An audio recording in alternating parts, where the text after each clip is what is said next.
Alors, il est long celui-là. Il est long, rebond et séquelles à long terme, Verstappen dédramatise, pas Hamilton et Vettel.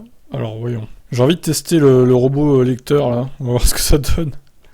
Verstappen dédramatise, pas Hamilton et Vettel. Allez go, on va voir ce que Alonso ça et donne. Ricciardo apportent leur point de vue aussi. Le marsouinage est le grand sujet de discussion dans le paddock de Montréal ce week-end. Les inquiétudes portent non seulement sur la nouvelle régulation de la FIA, surtout de la part des directeurs d'équipe, mais aussi et peut-être fondamentalement sur la santé des pilotes. Les pilotes ne risquent-ils d'endommager leur colonne vertébrale à moyen terme en ne cessant de rebondir de Grand Prix en Grand Prix, voir notre article ? C'est bien parce que ces risques sont réels que la FIA a agi. Cependant, les pilotes opposés à cette intervention de la FIA, comme Max Verstappen, ont toujours tendance à relativiser le problème. Écoutons ainsi le Néerlandais s'exprimant dans le paddock de Montréal. Oui, je veux dire, il y a beaucoup de sports où vous endommagez votre corps en général. Je veux dire qu'une fois que vous aurez mis fin à votre carrière, vous ne serez plus comme vous étiez à 20 ans. C'est tout simplement comme ça. Je veux dire que les joueurs de football ont des problèmes avec leurs genoux, toutes sortes de blessures, ou quand vous êtes un pilote de motocross ou un pilote de MotoGP, le nombre d'os qu'ils ont cassés dans leur corps. Vous pouvez toujours juger, oui, est-ce la chose la plus sûre à faire ? Non, mais nous sommes prêts à prendre des risques. C'est notre sport. C'est ce que j'aime faire. C'est sûr. Ce n'est pas sympathique et je ne pense pas que ce soit correct, mais certaines équipes sont capables de gérer ces choses beaucoup mieux que d'autres. Il est donc possible de s'en débarrasser. Je ne pense pas qu'il faille dramatiser ce qui se passe en ce moment. Nous avons beaucoup de gens intelligents dans ce sport qui peuvent se débarrasser de ces choses et pour sûr, en général, toutes les voitures rebondissent un peu trop. On sent que Max Verstappen dénonce surtout l'injustice faite à Red Bull, selon lui, par la régulation de la FIA. Eh bien, vous pouvez voir clairement en ce moment qu'il y a quelques équipes qui n'ont pas vraiment ce problème aussi grave.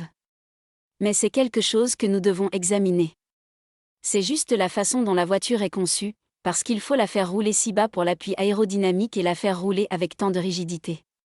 C'est juste la conception entière de la voiture. Donc si vous voulez vous débarrasser de ça, vous devez changer toute la philosophie de la voiture. Hamilton priorise plutôt la santé et souffre de nombreux bleus après chaque Grand Prix. Lewis Hamilton affiche un autre point de vue, semblant prioriser la santé sur toute autre considération, et ce même si la régulation risque de nuire à Mercedes. En mettant de côté le côté technique de la chose, nous ne pouvons définitivement pas. Je ne pourrai jamais assez insister sur l'importance de la santé pour nous. Nous avons un sport incroyable, mais la sécurité doit être primordiale, elle doit être la chose la plus importante. Je n'ai pas parlé avec un médecin spécialiste, mais je peux définitivement sentir que je me sens un peu plus petit cette semaine. Et mes disques ne sont certainement pas dans la meilleure forme en ce moment. Ce n'est pas bon pour la longévité. Et il y a des choses que nous pouvons faire pour améliorer cela pour tous les pilotes ici. Il n'y a pas besoin pour nous d'avoir des blessures à long terme. Donc oui, nous devons travailler en étroite collaboration avec la FIA et ne pas prendre cela à la légère, ce que je ne pense pas qu'ils fassent, et continuer à le faire. Le pilote Mercedes a détaillé l'étendue du problème, pour dire à quel point il souffrait plus des Grands Prix cette année que l'an dernier. Il y a beaucoup plus d'hématomes dans le corps après les courses de nos jours. Il vous faut donc presque toute la semaine pour récupérer, et vous devez en faire beaucoup plus. Et je ne pense pas que cela ait quelque chose à voir avec l'âge, c'est juste, généralement, parce que les contusions peuvent être assez graves. Quand vous subissez 10 G sur une bosse, ce qui m'est arrivé lors de la dernière course. C'est une charge très, très lourde sur la partie inférieure et la partie supérieure de votre cou aussi. Alonso, Vettel et Ricciardo soutiennent la FIA. Le point de vue de Lewis Hamilton semble finalement se rapprocher de celui de Fernando Alonso, même si Alpine souffre moins de ce marsouinage. En tant que pilote, nous avons voulu demander de l'aide à la FIA, parce qu'il est évident que pour nous, il est parfois difficile d'aller voir nos équipes et de leur dire de perdre en performance, juste parce que nous avons mal ou autre. Donc vous savez, s'ils peuvent le faire pour nous, c'est mieux, plus facile. En soutien de la FIA, est aussi venu Sébastien Vettel, le directeur du GPDA se méfiant des séquelles à moyen terme. Sébastien Vettel. Oui, je pense que c'est bien. Évidemment, il sera très difficile de prévoir maintenant quelle sera la solution, pour tout le monde. Il sera impossible pour toutes les équipes de se mettre d'accord non plus. Mais, vous savez, il ne faut pas qu'en tant que pilote nous souffrions de blessures à court ou potentiellement à long terme, et que nous souffrions pour le reste de notre vie pour des choses qui peuvent être évitées. Tous les sports pratiqués à l'extrême ne sont pas forcément sains à un certain degré, mais oui, en regardant l'avenir, on ne peut pas continuer comme ça pendant encore 4 ou 5 ans. C'est donc une bonne chose que la FIA commence à se pencher sur la question et à faire passer la sécurité avant la performance. Daniel Ricciardo lui propose une méthode pour juger du problème. S'agit-il d'un risque nécessaire ou dispensable ? Oui, c'est probablement l'un de ceux. S'agit-il d'un risque nécessaire ou dispensable ? C'est ce à quoi nous devons, évidemment, répondre. Nous prenons beaucoup de risques en montant dans les voitures chaque week-end et cela fait partie de ce que nous aimons dans ce sport. Mais pour celui-là, ce n'est pas une question de savoir qui est le plus courageux, c'est un risque que je suppose hors de notre contrôle.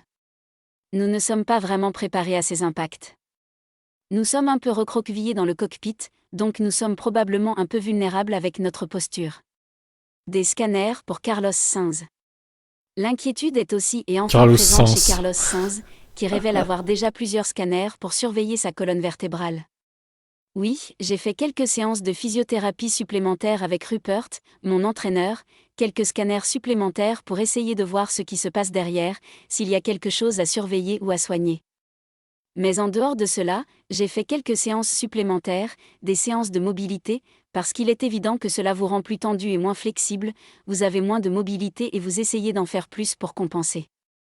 Mais tout le monde nous écoute et je suis sûr que tout le monde va prendre des mesures pour l'avenir. Finito. Eh ben, c'était long, 6 minutes 30 de lecture. Bon, j'aurais été plus vite, mais bon.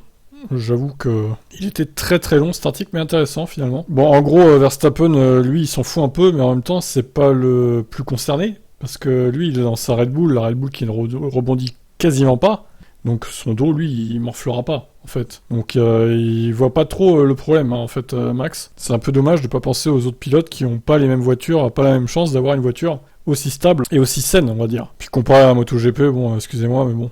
C'est vrai qu'en MotoGP, c'est des fous, en fait. Les chutes qui se tapent, je trouve ça hallucinant, moi. Mais c'est pas une raison pour faire pareil et pour déglinguer le dos des pilotes de F1. Surtout si ça peut être évité, en fait. Donc bref, son point de vue est un peu biaisé, il dirait pas la même chose si la Red Bull était quand même Mercedes à rebondir tout le temps. Son discours ne serait pas du tout le même, je pense. Donc voilà, écoutez, que dire d'autre ? Moi j'ai surtout l'impression que cette nouvelle réglementation pose plus de problèmes qu'elle n'en résout.